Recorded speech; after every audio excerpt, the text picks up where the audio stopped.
मग करते शिळ्या पोळ्यांचा। हे बघा आता पोळ्या मी मिक्सरमध्ये बारीक करून घेतल्यात। शेंगदाणे थोडे तळून घेतले, कांदा, हिरवी मिरची, जिरे, मोहरी त्याची फोडणी करून घेते। आता कांदा चांगला लालसर रंग येईपर्यंत मस्तपैकी परतून घ्यायचा।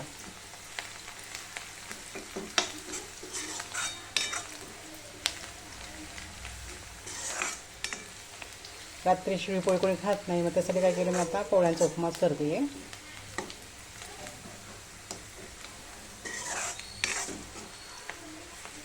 छान लालसर रंग येईपर्यंत परतून घ्यायचा कांदा, हिरवी मिरची।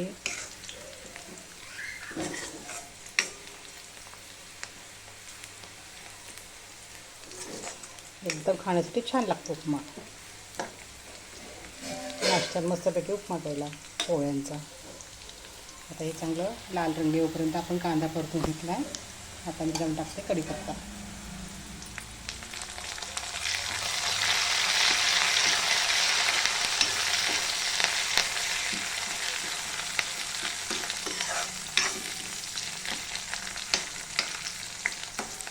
टाकते कोथिंबीर।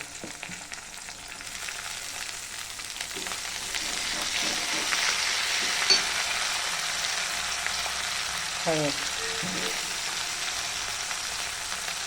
थोडंसं मीठ टाकायचं, कारण पोळ्यामध्ये मीठ असतं म्हणून जास्त मीठ टाकायचं नाही, थोडंच टाकायचं।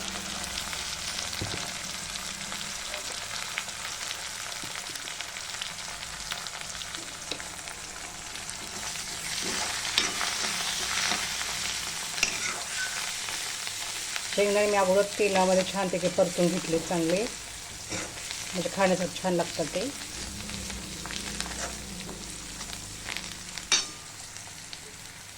आता हे आपण पोळ्या बारीक केल्या आहेत त्या टाकून द्यायच्या।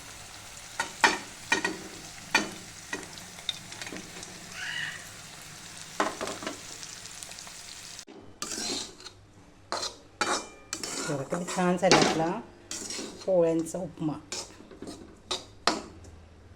आता थोडा वेळ झाकून ठेवायचं।